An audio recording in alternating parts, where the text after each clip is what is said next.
Hi అండి, అందరికీ నమస్కారం. నేను మీ Venugopal Reddy from Josh innovations private limited, Josh institute of foreign languages, Edunine career guidance సంయుక్తంగా విద్యార్థుల కోసం అయినటువంటి అనేక వీడియోస్ మనం రూపొందిస్తున్నాం.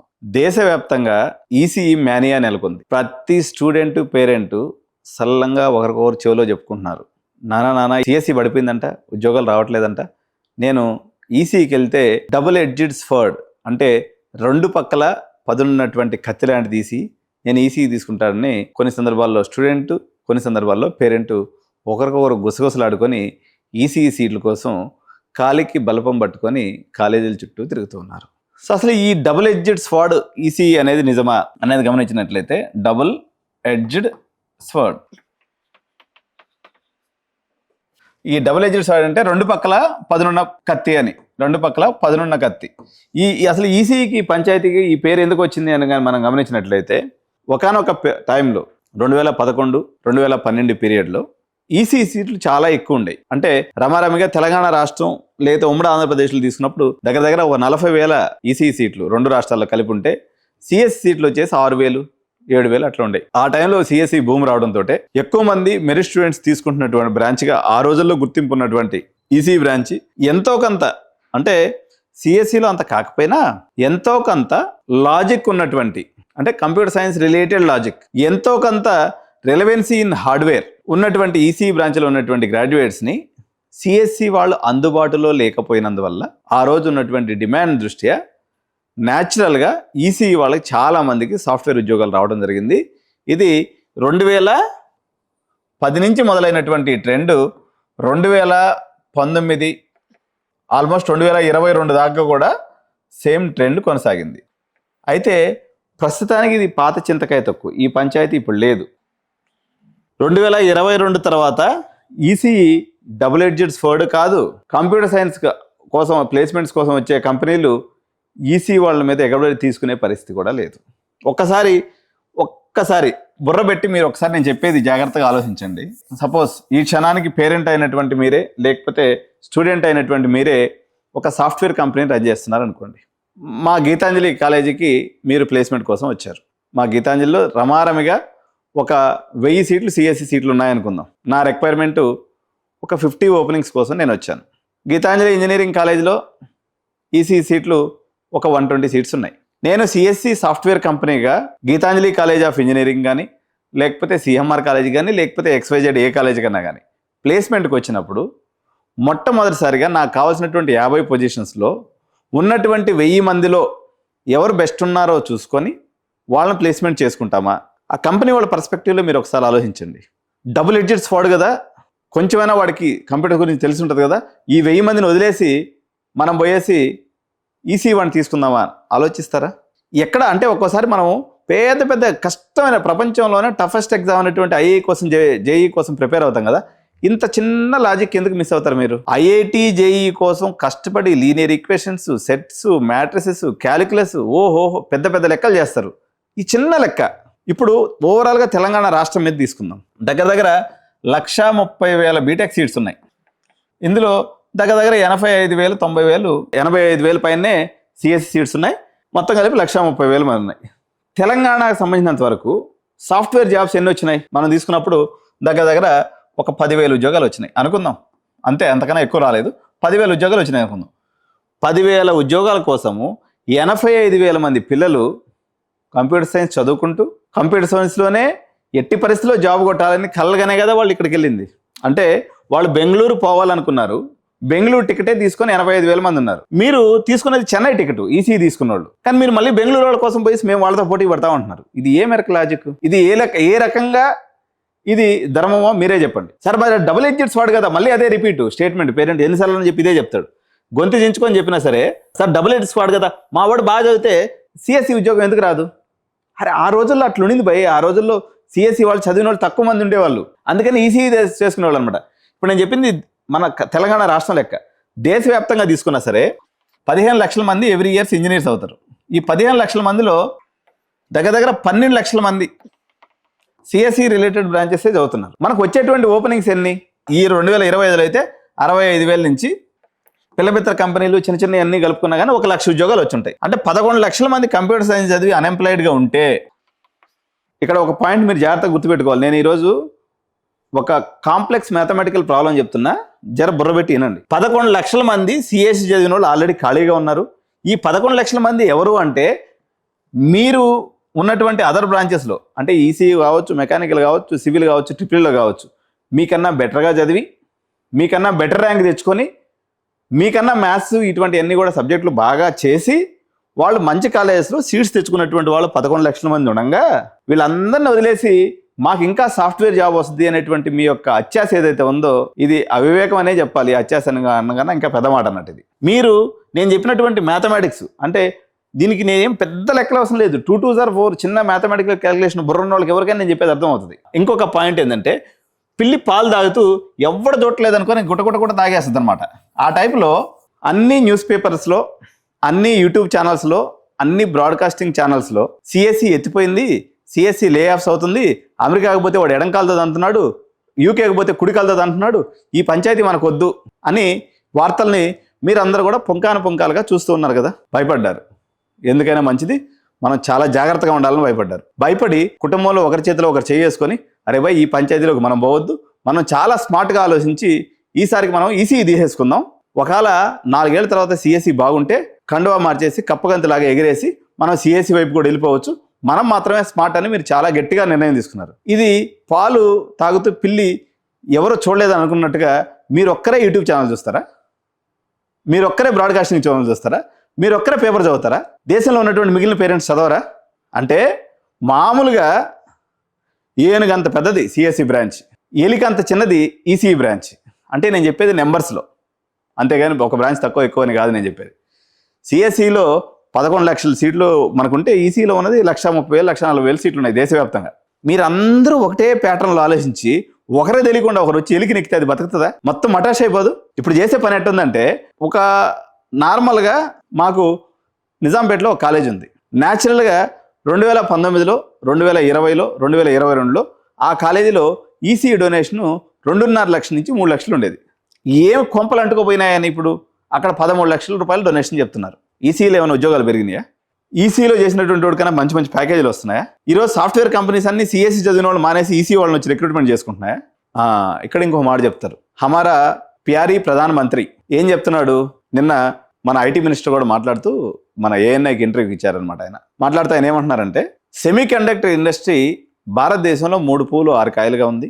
దాదాపు 40 స్టార్టప్ కంపెనీస్ వస్తున్నాయి. వాళ్ళందరూ కూడా వెంచర్ క్యాపిటలిస్టుల కోసం వెయిట్ చేస్తూ ఉన్నారు. ఇవన్నీ కానీ ఫ్లరిష్ అయితే మనము చైనా మీద డిపెండెన్సీ తగ్గించుకోవచ్చు. ప్రభుత్వాలు గుర్తుపెట్టుకోండి, ప్రభుత్వం అంటే ఎవరు? మీ ఐఐటి జేఈ బ్యాచ్లో లాస్ట్ బెంచ్ స్టూడెంట్స్ వాళ్ళే కదా ఎమ్మెల్యేలు, ఎంపీలు, మంత్రులు, ముఖ్యమంత్రులు, ప్రధానమంత్రులు అయ్యేదంతా. వాళ్ళు ఎప్పటికప్పుడు కొత్త దేవుని కనుక్కుంటారు. మొన్నటిదాకా మేక్ ఇన్ ఇండియా అన్నారు, అది పోయింది. తర్వాత స్వచ్ఛ భారత్ అన్నారు, మన వాళ్ళు ఎవరైనా బయట ఆపినరా? ఎవరి పని వాళ్ళే ఉన్నారు. ఇప్పుడు మళ్ళీ కొత్త విధానం ఎత్తుకుంటారు. దాన్ని బేస్ చేసుకొని మనం చదువుకుంటామా? ఎక్కడైతే గ్యాప్ ఉందో సచిన్ టెండూల్కర్ లాగా ఆలోచించి గ్యాప్ ఉన్న చోటకు పోయి మనం జాబ్ చేసుకుంటామా? ఆలోచన చేయండి మీరు. ఇప్పుడు ప్రధానమంత్రి గారు చెప్పిన మాట నిజమే. ఏమని చెప్పిన ప్రధానమంత్రి గారు? సెమీ కండక్టర్స్కి మేము ఎనలేనటువంటి ప్రాధాన్యం ఇస్తున్నాము. ఎందుకు అంటే సెమీ కండక్టర్స్ని ఒక ఆయుధంగా వాడుకొని ఈరోజు చైనా, తైవాన్ మరియు సౌత్ కొరియా ఈ కంట్రీస్ మనల్ని ఎక్స్ప్లాయిటేషన్ చేసే అవకాశం ఉంది. ఎందుకంటే ఈరోజు మనకి హర్మోజ్ జలసంధి ఎప్పుడైతే మూతపడిందో భారతదేశము పెట్రోల్ కోసము, గ్యాస్ కోసము మనం ఎంత ఇబ్బంది పడిపోయేసి ఈరోజు మొత్తం ఇన్ఫ్లేషన్ పెరిగిపోయి చాలా దౌర్బల్యమైనటువంటి పరిస్థితిలోకి వెళ్ళామో. ఈరోజు సెమీ కండక్టర్స్ యొక్క సప్లైని, అంటే ఈ చిప్స్ సెమీ కండక్టర్స్ యొక్క సప్లైని చైనా, తైవాన్, కొరియా కానీ మనకు కానీ ఆపేస్తే భారతదేశం యొక్క మొత్తం వ్యవస్థ ఒకసారిగా కుప్పగలుగుతుంది. ఇటువంటి పరిస్థితికి 160 కోట్లు 150 కోట్లు అటువంటి భారతదేశం రాకూడదు అని సెమీ కండక్టర్ మిషన్ కోసము భారత ప్రభుత్వం పెద్ద ఎత్తున పెద్దపీట వేస్తున్నది అనేది ఒక పొలిటికల్ నెరేటివ్. మేబీ ఇందులో వాస్తవం కూడా కొంత ఉందనుకుందాం. ప్రస్తుతానికి భారతదేశంలో ఒక 30 నుంచి 40 వేల మంది మంచి కంపెనీస్, అంటే ఇంటెల్ కానీ, క్వాల్కామ్ కానీ, బ్రాడ్కామ్ కానీ ఎక్సెట్రా ఇలాంటి కంపెనీస్లో ఒక 30,000 మంది పనిచేస్తున్నారు. ఇట్లాంటి కంపెనీస్లోకి పోవాలంటే ఎవ్రీ ఇయర్ ఒక 6,000 మంది వరకు ఫ్రెషర్స్ని కానీ లేకపోతే వీళ్ళందరినీ కూడా తీసుకుంటారు. అంటే 6,000 మంది, కేవలం 6,000 ఉద్యోగాలు ఇవ్వగలిగినటువంటి ఈసీ ప్రతి సంవత్సరానికి మీద మీరు మొత్తం 15 లక్షల మంది చెవులో గుసగుసలు చెప్పుకొని దాని మీద భయపడితే పాపం ఆ చిట్టేలిక ఇంక బతుకుతుందా?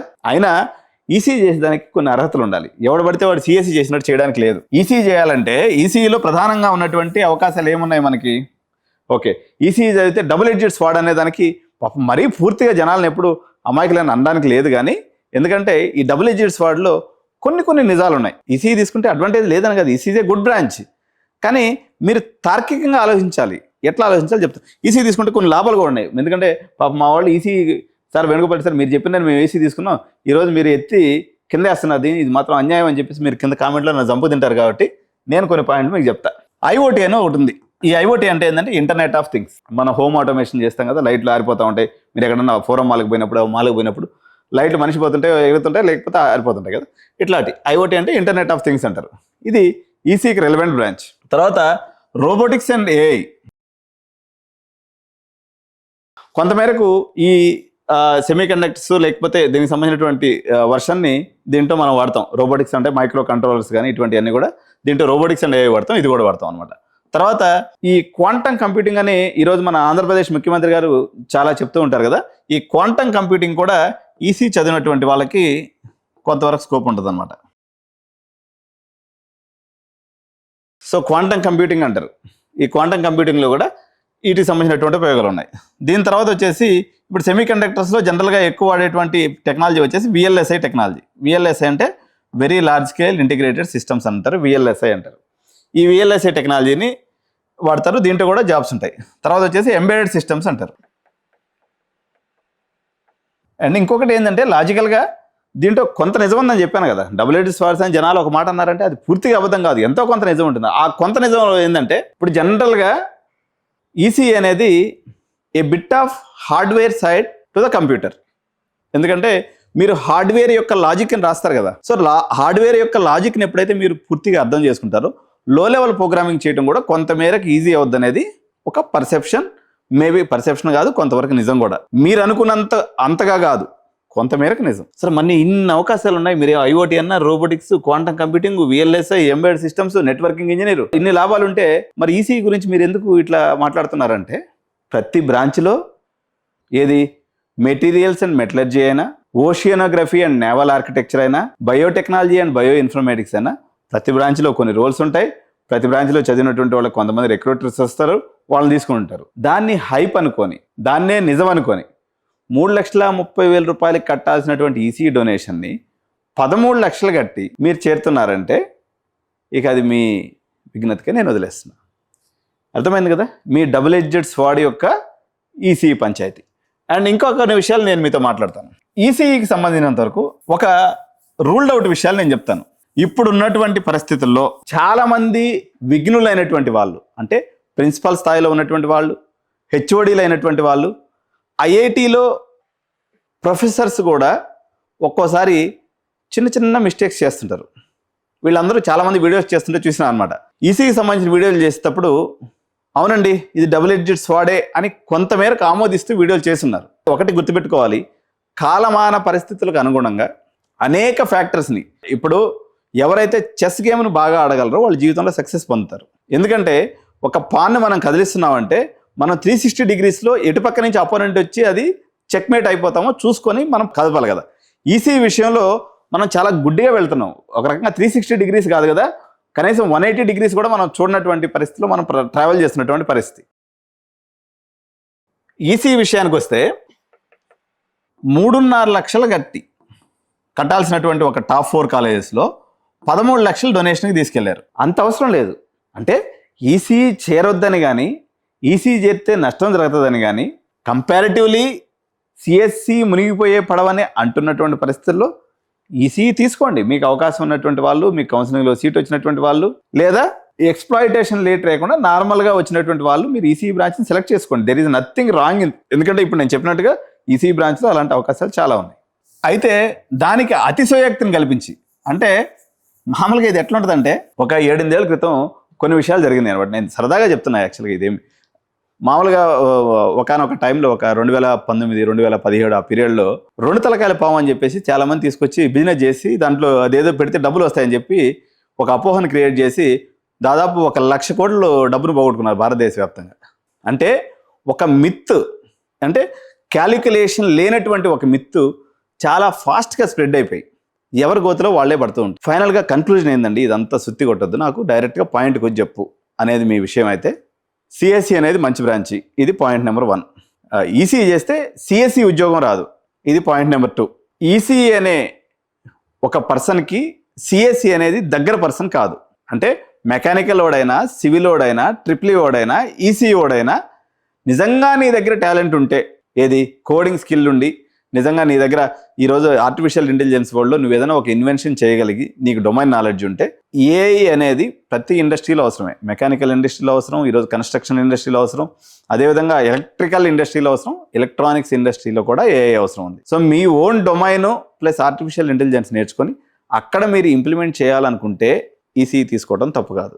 మీకు ఒక పర్టికులర్ కాలేజీలో triple E seat free seat వస్తూ ఉంది అనుకుందాం, ఒక టాప్ 5 కాలేజ్లో మీకు ట్రిపుల్ ఈ సీట్ వస్తుంది. మీరు ఈసీఈ మీద ఈ మిత్ లేదా క్యాలిక్యులేషన్ లేనటువంటి ఒక అంటే ఐడియాలెస్ ఐడియాతో మీరు పోయేసి టాప్ 10 కాలేజెస్లో 10 లక్షల రూపాయలు ఈసీఈ డొనేషన్ కట్టి చేయటం అనేది ఒక బిగ్ జీరో అండ్ అమాయకత్వం. కాబట్టి మీకు వచ్చినటువంటి కాలేజీలో చదువుకోండి, ఎలాగూ ఉద్యోగాలు లేవు, జాబ్ మార్కెట్ జీవితకాల తక్కువ పొజిషన్లో ఉంది, ప్రపంచవ్యాప్తంగా అదే పరిస్థితి. అండ్ ఇంకొక పాయింట్ నేను మీకు చెప్తాను, అంటే మీ అమాయకత్వానికి పరాకాష్ఠ నేను చెప్తాను చూడండి. ఈరోజు తెలంగాణ రాష్ట్రంలో ఎంతో కొంత నిజాయితీగా ప్లేస్మెంట్స్ గురించి పబ్లిష్ చేసేటువంటి ఏకైక college Vasavi college of engineering and technology. మిగిలిన వాళ్ళు చాలామంది మా మిత్రులు ఉన్నారు, మన సపోర్ట్ ఉన్నారు, కానీ అందరూ ఏదో ఒక రకమైనటువంటి బ్లఫ్ గేమ్ వేస్తారు, ఇంక్లూడింగ్ నా దిల్ కా ధడకన్ సిబిఐటి కూడా అదే పనిచేస్తుంది. లేకపోతే అశ్వత్థామ కుంజర హతహత అన్నట్టుగా సగం చెప్పి సగం చెప్పకుండా మభ్యపెట్టే ప్రయత్నం చేస్తారు. కానీ వాసవి వాళ్ళు జనరల్గా ఎప్పుడు తప్పు చెప్పరు. ఎన్ని ఈసీఈ కంపెనీలు ప్లేస్మెంట్స్కి వచ్చినాయి, అసలు ఎన్ని కంపెనీస్ ఉన్నాయి?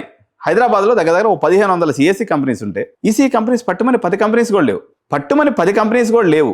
ఈసీఈకి ఉద్యోగం తెచ్చుకోవాలన్నట్లయితే మినిమం 10th ఇంటర్మీడియట్ బీటెక్లో మ్యాండేటరీగా నేను చెప్పేది ఎంబెడెడ్ సిస్టమ్స్కి వెళ్ళాలన్నా 70% అకాడమిక్ కెరియర్ ఉండాలి. సిఎస్సి లాగా 50% వచ్చిన కూడా 45% వచ్చిన కూడా అప్పుడప్పుడు సిఎస్సిలో అకామిడేట్ అవుతాడు. బట్ ఈసీ విషయానికి వచ్చేసరికి మినిమం 70% అనేది ఉండాలి. అలా లేకపోతే చాలా కంపెనీస్ దగ్గర కూడా ఇంటర్వ్యూ కూడా నువ్వు పోయే సంగతి దేవుడికి ఎరుక. కాబట్టి ఈ 70% లేనటువంటి వాళ్ళు అసలు ఈసీ జోలికి వెళ్ళనేవద్దు. మీరు ఐటీనో సిఎస్సిని ఏదో ఒక చిన్న బ్రాంచ్ తీసుకొని చదువుకోండి, అయ్యింది ఏదో అవుతుంది, మునిగిపోతుంది, అయింది ఏదో అవుతుంది. అండ్ ఇంకా ఈసీ విషయానికి వచ్చేసరికి ఇంకా కొన్ని పాయింట్స్ నేను మీతో షేర్ చేసుకుంటాను. ఈసీఈలో ఇతర బ్రాంచ్లు కూడా రావడం జరిగింది. కొన్ని దిక్కళ్ళ ఇప్పుడు మీరు వెళ్తే ఎస్ఆర్ఎం అటువంటి వాటిలో తీసుకున్నప్పుడు ఈసీఈలో సబ్ బ్రాంచెస్ ఏమున్నాయని తీసుకున్నప్పుడు ఈసీఈ ఐఓటీ అనేది ఒక sub branch, ECE drone technology అనేది ఒక సబ్ బ్రాంచ్,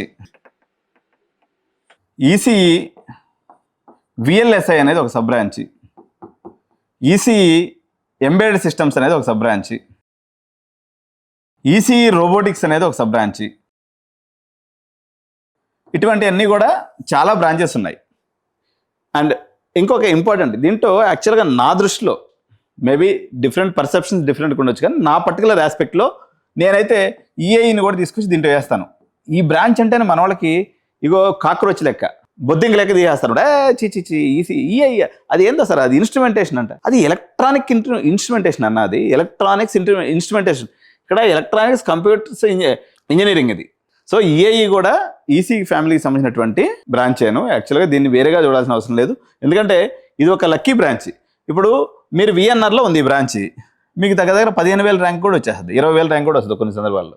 అదేవిధంగా సివిఆర్లో ఉంది, మీకు ఈఐఈ బ్రాంచ్ వచ్చేసి 30,000-40,000 కూడా వస్తుంది. ఎందుకు వదిలిపెట్టుకుంటారు? ఒకవేళ నిజంగా మీకు ఈసీ మీద మోజుంటే ఇది తీసుకోవచ్చు, చదువుకోవచ్చు హ్యాపీగా, తప్పలేదు. రోబోటిక్స్ అండ్ ఏఐ కూడా దీనికి సంబంధించినటువంటి బ్రాంచే, విఎన్ఆర్లో వచ్చింది, లాస్ట్ ఇయర్ వచ్చింది. సో ఇది మొత్తం మీద ఈసీకి ఉన్నటువంటి పర్సెప్షను. ఇంకొక మిస్టేక్ కూడా, ఒక కామన్ మిస్టేక్ నేను చెప్తాను. మీకు ఎవరింటే మీ ఇంట్లో ఎవరైనా కానీ ఒక 10 years బ్యాక్ నుంచి ఈసీ చదివిన వాళ్ళు ఉంటే వాళ్ళని అడిగి చూడండి. ఒక్కొక్క కాలేజీలో 240 ఇంటేక్ ఉంటుంది ఈసీ, కానీ ఒక్క కంపెనీ కూడా ఈసీకి సంబంధించిన కంపెనీ వచ్చి ఉండదు. మిడ్ లెవెల్ కంపెనీస్కి ఈసీ కంపెనీస్ రావు, ఓన్లీ టాప్ 3-4 కంపెనీస్కి వస్తాయి, అది కూడా 1 or 2 కంపెనీస్ వస్తాయి. మీరు వాసవి వెబ్సైట్ ఓపెన్ చేయండి, ఈసీకి సంబంధించినటువంటి కోర్ కంపెనీస్ ఏమైనా క్యాలిక్యులేట్ చేయండి, పట్టుమని 2-3 కూడా ఉండవు, నాకు తెలిసి అవి కూడా లేకపోయినా ఆశ్చర్యం లేదు. అంటే క్యాంపస్ ప్లేస్మెంట్స్ కోసం మీరు అడుగుతారు కదా, యావరేజ్ ప్యాకేజ్ ఎంత, మీడియన్ ప్యాకేజ్ ఎంత, ఆ ప్యాకేజ్ ఎంత, ఈ ప్యాకేజ్ లేదు, తొక్కలేదు. అసలు ఈసీఈ కంపెనీస్ ఏ కాలేజీకి ప్లేస్మెంట్స్కే రావు. కంపెనీలకి మెకానికల్కి, సివిల్కి, ట్రిపుల్ఈకి, ఈసీఈకి క్యాంపస్ ప్లేస్మెంట్స్ని తీసుకురావడం అన్నది ప్రైవేట్ ఇంజనీరింగ్ కాలేజీలు ఎప్పుడో మర్చిపోయినాయి. వాడు ప్లేస్మెంట్ తీసుకురాడు, సిఎస్సి వాడు మిమ్మల్ని ఉద్యోగంలోకి తీసుకోడు. కానీ మీరు మాత్రం తడతడలాడే 10 లక్షల రూపాయల నోట్లను తీసుకుపోయి వాడు మొహాన కొడతారు. ఎందుకు? ఎవరు చూడలేదు, మనం మాత్రమే తెలుసు, మనకు మాత్రం తెలిసినటువంటి సీక్రెట్ కాబట్టి ఎవరికి చెప్పకుండా మనం పోయి 10 లక్షలు కట్టేసుకొచ్చుకుందాము. లెక్కేసుకోండి, ఆలోచన చేయండి. సో నేను మళ్ళీ ఒకసారి రీకన్ఫర్మేషన్, ఎందుకంటే ఈసారి సిఎస్సి మీద ఉన్న క్రేజ్ చూస్తే చిన్న తప్పు చెప్పిన వీడియోలో నన్ను కామెంట్లో మీరు చంపేస్తారని నాకు భయం ఉంది. అయినప్పటికీ నిజాలను మీ ముందు తీసుకోవడం నా బాధ్యత. ఈసీఈ తీసుకున్న వాళ్ళకి సిఎస్సి ప్లేస్మెంట్స్ రావు. ఒకవేళ వచ్చినా మెకానికల్ తీసుకున్న వాడికి ఎట్లాంటి ప్లేస్మెంట్ వస్తుందో సిఎస్సిలో నీకు కూడా అంతే placement. Nothing special if you have taken ECE to become a software engineer. మరిన్ని ఇలాంటి ఆసక్తికరమైన వీడియోస్తో ఎప్పటికప్పుడు ఎడ్యు9 మీ ముందుకు వస్తూ ఉంటుంది. సో తప్పకుండా వీడియోని సబ్స్క్రైబ్ చేయండి. ఈసీఈ తీసుకోవాలన్నటువంటి ప్రతి పేరెంట్కి, స్టూడెంట్కి ఈ మిస్ క్లియర్ చేసుకొని మీరు జాయిన్ అయితే మంచిది. Thank you so much. జై హింద్, జై భారత్.